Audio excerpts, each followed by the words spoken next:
Hola, muy buenas tardes, bienvenidos al canal. Hoy vamos a hablar o vamos a comenzar con un tema nuevo de circuitos lógicos que tiene que ver con circuitos lógicos secuenciales.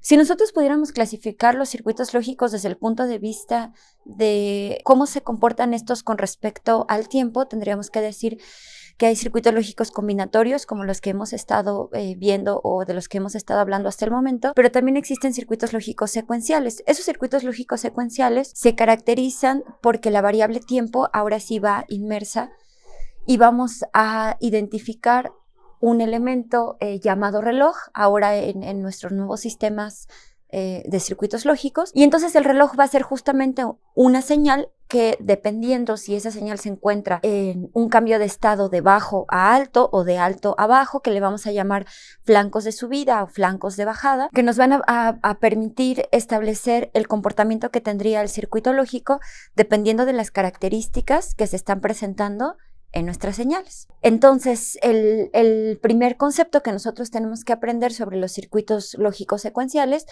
justamente tiene que ver con una celda de memoria y vamos a explicar la diferencia entre una latch y un flip-flop. Entonces, pues vamos a comenzar con este tema. Bienvenidos. Bueno, pues como lo mencionamos hace un momento, nosotros estamos hablando justamente de circuitos lógicos. Y habíamos dicho que los circuitos lógicos los podemos encontrar como circuitos lógicos combinatorios y también los podemos encontrar como secuenciales. En este caso, los circuitos lógicos secuenciales nosotros los vamos a poder encontrar también en dos tipos, que van a ser los circuitos asíncronos y los síncronos. Cuando yo estoy hablando de un circuito síncrono, voy a decir que tiene una señal de reloj y la señal de reloj generalmente se representa utilizando estas palabras CLK del vocablo clock en inglés. Cuando yo digo que un circuito es asíncrono, estoy diciendo que va a estar controlado por una señal, pero esa señal únicamente va a funcionar para cambiar el estado de un elemento, no el de todos a la vez. ¿Esto cómo es? Bueno, para eso voy a dibujar una señal. Entonces, yo voy a tener aquí una señal eléctrica y voy a decir que justamente aquí este es el estado bajo y este es el estado alto. Y entonces voy a decir que la señal va a ser como una señal cuadrada. O simplemente voy diciendo que la señal cambia de estado bajo a estado alto. Entonces, cuando yo tengo un cambio de estado alto a estado bajo, voy a decir aquí que tengo un flanco de bajada. Cuando yo tengo un cambio de estado bajo a estado alto, voy a decir que tengo un flanco de subida. Para comprender esto más fácilmente voy a decir, por ejemplo, que cuando tengo el caso de un circuito lógico secuencial síncrono, voy a tener una señal como esta, que sería un reloj, y esta señal va marcando el paso para todos los elementos que forman parte del circuito. Cuando yo tengo un circuito lógico secuencial asíncrono, voy a decir que existe una señal que puede tener un cambio, un flanco de bajada o un flanco de subida, tal que va a cambiar el estado de mi sistema, pero únicamente de un elemento. Y ese cambio de ese elemento puede modificar o puede generar un cambio en un siguiente elemento, pero no ocurre en todos a la vez. Cuando ocurre un cambio en todos a la vez, entonces estoy hablando de un sistema síncrono. Entonces, el primer elemento del que nosotros vamos a hablar para hablar justamente de circuitos lógicos secuenciales va a ser de un elemento llamado latch, que sería el primer elemento o una primera celda de memoria que nos va a permitir guardar el estado de un sistema o ponerlo en set o ponerlo en reset. Es decir, cuando yo digo que lo pongo en set, estoy diciendo que lo pongo en estado alto, o cuando lo pongo en reset, lo pongo en estado bajo. Entonces vamos a empezar con la latch. Ok, pues vamos a empezar con nuestro primer elemento de circuitos lógicos secuenciales. Entonces vamos a presentar justamente esta latch SR. Una latch SR, o en general una latch, vamos a recordar que es un elemento asíncrono, mientras que un flip-flop es un elemento síncrono. Es decir, tanto la latch como el flip-flop van a ser elementos de memoria y nos van a permitir guardar un bit. Sin embargo, la latch, vamos a decir que simplemente cambia de estado, dependiendo del estado de una señal, mientras que el flip-flop va a tener justamente una entrada destinada específicamente para generar los cambios de estado. Es decir, va a tener una señal de reloj. Ahorita nosotros vamos a hablar de la latch, pero no va a haber reloj. Únicamente sería el cambio de estado debido al cambio de una señal. Entonces, vamos a construir nuestra latch SR. Y entonces, la S y la R tienen una razón de ser. Es decir, la S es de set y la R es de reset. Esto quiere decir que cuando el set vale 1, la idea del circuito es que la Q valga 1. Y cuando el reset vale 1, entonces la señal a la salida sea 0. Esto se logra justamente con esta idea de los multivibradores biestables. Fíjense, yo voy a utilizar aquí dos compuertas, una compuerta inversora, otra compuerta inversora, es decir, dos compuertas que sean iguales. Y entonces voy a decir que este elemento es Q, pero este elemento lo voy a utilizar para alimentar la entrada. Y esta salida de aquí la voy a utilizar para alimentar la entrada de mi circuito. Es decir, si Q vale 1, estamos de acuerdo que aquí tendríamos Q negada y entonces Q negada sería 0. Mientras que si Q vale 0, mi Q negada sería 1. Y entonces esta idea es justamente la idea de la biestabilidad. Es decir, estamos seguros que si Q vale 1, el estado de la otra señal va a ser siempre 0, mientras que si Q vale 0, el valor de la otra señal va a ser 1. A eso va justamente la idea de los multivibradores biestables. Es decir, vamos a poder generar una señal de sube y baja utilizando esta idea. ¿Sale? Bien. Entonces, si yo tengo, en este caso, S, R y Q, yo voy a tener un elemento que le voy a llamar Q de estado siguiente o la Q del futuro. Ese Q de estado siguiente va justamente con esto, es decir, si este elemento cambia, tiene un flanco de bajada de 1 a 0, entonces este elemento va a cambiar, pero estaría cambiando a continuación este mismo, ¿sale? Por eso le voy a llamar aquí la Q del futuro. Y entonces voy a poner aquí las diferentes combinaciones que pudiera tener estas entradas que yo voy a poner aquí. Entonces, la idea de la latch es decir, si no hay set ni reset, el valor de Q debe de mantenerse, es decir, 0 y 1. Si el circuito está en reset, entonces la salida deberá de ser 0. Si el circuito está en set, la salida deberá de ser 1. Y estos estados les vamos a llamar estados prohibidos porque justamente son situaciones que no deben ocurrir. Es decir, yo no puedo subirme a un coche y apretar el freno y el acelerador al mismo tiempo porque el sistema no está diseñado para eso. Es una situación que deberá de ser evitada. Entonces, siguiendo esta idea, nosotros vamos a poder observar, voy a borrar de este lado. Siguiendo esta idea, nosotros vamos a poder observar que estos estados que están aquí les voy a llamar estado de memoria. A estos dos que están aquí les voy a llamar estado de reset. Estos dos van a ser estados de set. Estos dos van a ser estados prohibidos.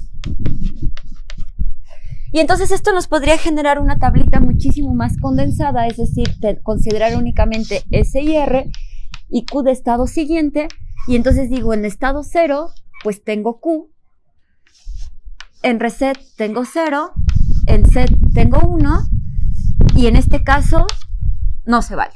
¿Sale? Bien. Entonces voy a generar un mapa de Carnot para obtener la ecuación característica o cuál sería la ecuación de Q de estado siguiente. Entonces voy a poner aquí a Q. En mi mapa de Carnot, aquí voy a poner S y R.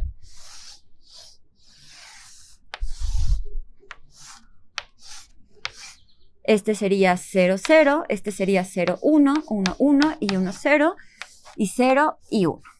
Ok, entonces siguiendo esta idea voy a tomar este esta tabla y entonces voy a decir, tengo un 1 para el caso 0, 0, 1, para el caso 1, 0, 0 y 1, este y este. Pero fíjense, voy a considerar aquí estos dos estados, es decir, los estados prohibidos. ¿Por qué? Porque esos estados tienen una X a la salida, pero estamos de acuerdo que esa X pudiera ser 0 o pudiera ser 1. Y yo voy a incluir esas X para buscar, agrupar junto con esas X para ver si puedo simplificar ese mapa. Entonces voy a poner aquí las X, voy a considerar aquí los ceros, y entonces observamos aquí pues que aquí se hace un grupo muy bonito, este grupo, y entonces la Q del estado siguiente o la Q del futuro sería S, porque este cambia y este cambia. Y luego podría agrupar este con este, porque recuerden que el mapa también se dobla en este sentido. Entonces aquí tendría R negada y Q, ¿sale? Y entonces voy a crear un circuito que cumpla esta ecuación característica, pero lo voy a crear de una manera distinta. Es decir, yo podría crear el circuito poniendo un cable para S, poniendo un cable para R, pasándolo por una compuerta que lo niegue, luego con una AND y luego una OR. Sin embargo, yo voy a crear el circuito de mi latch buscando los principios de máxima integración. Es decir, voy a utilizar una sola compuerta para construir el circuito y también voy a construir un circuito que tenga la arquitectura de un multivibrador biestable. ¿Esto por qué? Porque recuerden que nosotros habíamos mencionado que justamente los circuitos que tienen una alta escala de integración, como los circuitos lógicos programables, se crean utilizando una sola compuerta y entonces esas compuertas se reconectan para generar un circuito complejo. Es decir, ustedes recordarán que las compuertas universales que nosotros estábamos utilizando eran compuertas NAND y compuertas NOR. Entonces, bueno, para este caso yo voy a tomar dos compuertas NOR. También se puede hacer con compuertas NAND, enseguida lo resolvemos con una compuerta NAND. Y entonces voy a crear justamente este multivibrador biestable y lo voy a llevar hacia acá. Y este de aquí lo voy a conectar así. Y entonces aquí voy a poner a mi S y aquí voy a poner a mi R. ¿Sale? Y entonces voy a ver la tablita de verdad que yo tendría de este lado. Vamos a recordar que la compuerta NOR nos da un 1 para el caso en el que ambas entradas son 0. Y para cualquier otro caso, es decir, para este caso, este y este, la salida será 0, ¿no? Esa es la tablita de verdad de una compuerta NOR. Ok, entonces vamos a seguir la tabla de verdad. Y entonces, ¿qué pasa? Bueno, voy a suponer en este caso que aquí tengo Q y aquí tengo a Q negada. Y entonces, vamos a decir, yo pongo mi circuito en set. Es decir, este es 1 y este es 0. Si este circuito está en set, estamos de acuerdo que esta Q debería de ser 1, es decir, apreté para que fuera 1. ¿Esto por qué? Porque si Q vale 1, yo sigo aquí a Q, 1 y 1, este elemento me da 0, porque es una compuerta NOR, es decir, estoy en este caso.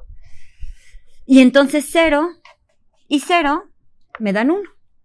Y entonces justamente se cumple este caso. Para el caso contrario, es decir, cuando yo tengo un 0 aquí y tengo un 1 acá,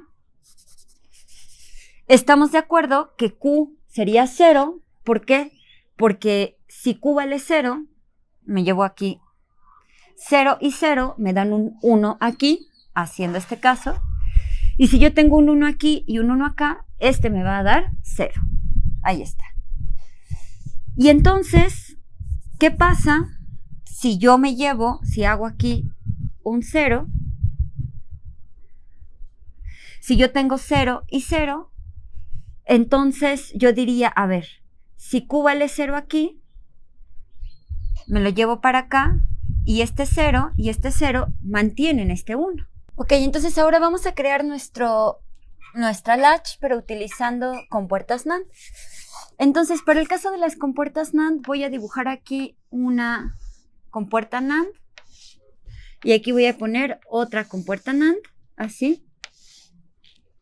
Y aquí voy a poner a S, y aquí voy a poner a R, y de la misma manera voy a conectar aquí la salida con la entrada y la salida con la entrada.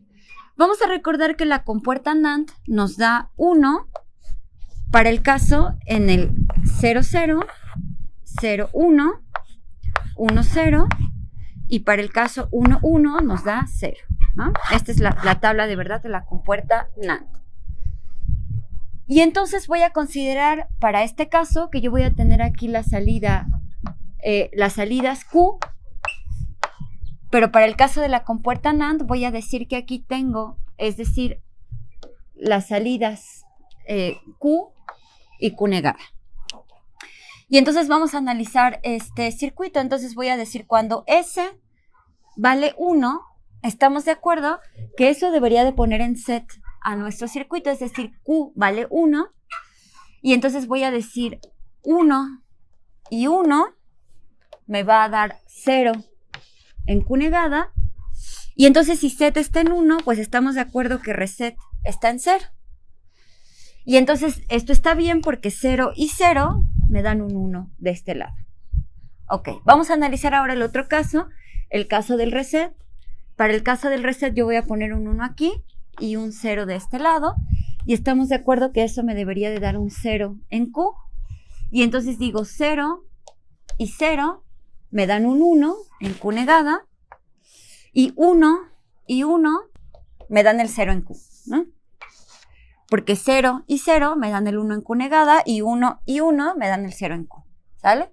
Sería este mismo caso. Estas mismas latch existen con línea de habilitación. Vamos a dibujar ese circuito. Entonces, considera esta misma latch, pero ahora voy a hacer lo siguiente. Voy a poner aquí una compuerta AND adicional y voy a decir que S entra de este lado, y aquí voy a poner una compuerta AND adicional y supone entonces que R entra de este lado. Y voy a poner aquí un elemento llamado enable, es decir, un elemento de habilitación. Y entonces voy a decir, pues cuando enable vale 1, cuando E vale 1, entonces hace 1 y 1, habilita el set. Y cuando reset vale 1, 1 y 1, habilita el reset. Es exactamente la misma compuerta, perdón, la misma latch, nada más que ahora este tiene un elemento de habilitación. Y entonces la salida pues va más o menos así. Ahora, yo voy a conservar esto en una cajita, que lo mismo que sería esto. Y entonces aquí voy a dibujar una cajita ahora nueva, que sería una cajita de un elemento de integración, en donde yo voy a tener aquí S, voy a tener R, voy a tener el elemento de habilitación, y aquí a la salida voy a tener Q, y aquí a la salida voy a tener Q negado. Y este sería una latch de tipo SR. Lo mismo sucedería si utilizo otra notación, es decir, esta es una notación, existe otra notación en donde simplemente aparece aquí la Q, y aquí a la salida tenemos como un circulito, así, y luego el cable, para indicar que aquí tengo una Q negada, es decir, si este es Q, este al tener este circulito representa la Q negada. Ahora vamos a explicar una siguiente latch, que sería la latch tipo D. Ok, vamos a hablar de nuestro último flip-flop, que es justamente la latch tipo D. Para el caso de la latch tipo D voy a asumir desde el principio que tengo una línea de habilitación, y en este caso tengo una entrada D y tengo un estado siguiente. Voy a decir que cuando la latch está deshabilitada, sin importar qué valor tenga D, el estado a la salida va a ser Q siguiente. Y para este caso yo voy a tener, cuando la latch se habilita, si yo tengo 0 en D, voy a tener un 0 en Q siguiente, y si tengo un 1 en D, voy a tener un 1 en el estado siguiente. Esta es justamente la razón por la cual este tipo de latch se conoce como latch de transferencia o latch transparente. Simplemente transfiere el valor de D.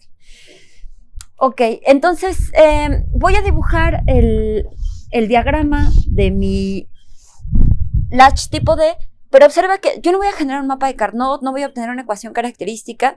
Voy a construir la latch tipo D utilizando un bloque de mediana escala de integración, es decir, el flip-flop SR que acabamos de generar hace un momento. Y entonces voy a decir que aquí tengo S, aquí tengo R, voy a decir que aquí tengo Q negada y aquí tengo Q. Y entonces voy a utilizar dos compuertas NAND justamente como las que utilizamos hace un momento, aquí. Y voy a tomar esta de aquí, la voy a conectar de este lado. Y aquí voy a poner mi línea de habilitación y aquí voy a poner a mi D. Y entonces la D va a entrar aquí. Y la habilitación va a entrar aquí y acá. De este lado. Y entonces voy a decir que esta cajita va a ser justamente mi flip-flop tipo D. Y entonces, bueno, pues cuando la habilitación está en 0, pues no pasa nada. Es decir, la latch está apagada. Y entonces, pues la Q a la salida sería justamente como el estado de memoria, es decir, 0, 0. Y la salida en Q, pues seguiría siendo Q. Y no pasa nada. Ok. Y entonces, ¿qué pasa cuando nosotros habilitamos la latch? Ah, bueno, pues cuando habilitamos es decir, este elemento vale 1. Cuando vale 1, yo tendría aquí un 1. Y entonces aquí voy a decir, para el primer caso, que este vale 0. Si es para este caso vale 0, yo voy a decir 1, 0. Tengo aquí un 1 y tengo aquí un 0, por lo tanto tendría un 1 aquí. 1 y 1 me hacen 0 acá. Entonces tengo el estado de set que hace 1 aquí y 0 acá. Entonces este 0 es como este 0. Y luego el caso contrario, es decir, cuando D vale 1, 1 y 1 hacen un 0 aquí. 0 y 1 hacen un 1 acá, haciendo 1 en el reset. Y entonces si el reset está en 1, entonces la Q es 0 y la Q negada es 1. Entonces tendríamos aquí 1 y 1. Entonces de esta manera pues estaría integrando la latch tipo D, pero utilizando una latch SR que construimos hace un momento. Entonces en nuestro siguiente bloque vamos a hablar sobre flip-flops. Hasta luego.